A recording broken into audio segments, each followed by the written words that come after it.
welcome to the show today. I'm very excited to have with me one of my old high school friends, actually. We both graduated back in the day, and this is Joe. He is currently in the military. I guess, Joe, I'll let you introduce yourself as far as where you're at in the military and stuff like that. Okay, hi, my name's Joe. I'm a major in the United States Air Force. All right. Well, I it's for just over 14 years. 14 years. Man, so you've got some good time in at this point. I do. Oh, man. So all I'm sure peaches and cream, too. Yeah, something like that. Well, I thought we'd start out talking about, I guess, let's start out with your dumbest personal finance mistake, or one of the mistakes you think you've made looking back, or anything along those lines. Sure. When it comes to money, I like to make impulse buys, and a lot of times those end up biting me in the rear end. I know. Let's see. I think it was the third car that I bought in my young 20s. Bought it, picked out the color. When the car came in, was kind of not the color that I thought I picked out. Didn't really care at the time. Drove it off the lot, and within a year, I resold that car, traded it in, took a big loss on it. But it really drives home the importance of kind of thinking through what you're going to spend those big purchases on. I think when I make a big purchase, since I'm spending a lot of money, I don't really focus on how much money I'm spending. But if it's a smaller purchase, I'll really strive to save that couple dollars by comparing different websites. But for some reason, I don't do that with large purchases. So you do it a little bit backwards. You probably spend too much time focusing on the little things.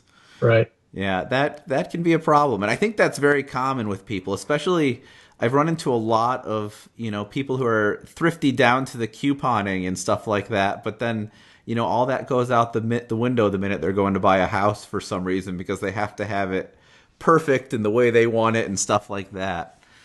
Yeah, but that also leads into one of the smarter things you were telling me earlier that you've done, as far as you're impulsive and stuff like that. So it sounds like you've set up some amazing systems early on in your career that have really made it so you've done well. And would you like to talk about that? Yeah, one of the great things with the military, there's a program called Thrift Savings Program, which will allow you to put a certain percentage of your base pay directly into a retirement fund or mutual funds. So what that means to me is I don't ever see the money, and it automatically takes that percentage out. As I get promoted, that percentage percentage stays the same, but the money amount goes up. Yeah.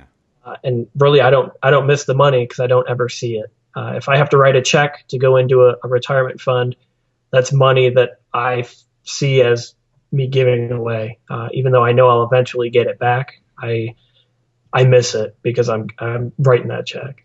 Yeah. And so you actually started that early on. Like, did you start that right away or a little bit in, or when did you start that? I did. It was about 4 years into my career that I started looking at it. So about 10 years ago, Okay. I started putting that percentage in. That's awesome. And what kind of gave you, why the change of heart? What made you start doing that? Just good leaders, supervisors that said, hey, this is something that you should be looking into, and really education on finances is what's needed at a young age, because otherwise you just go out and you spend all the money because you have it, and you don't start looking at the future and finding out that later on that money won't be coming in as steady as it is now. Yeah, I think that's common with everyone. I mean, we kind of live in an instant gratification society, and not many people look forward to the future and stuff like that. So it sounds like you had some great,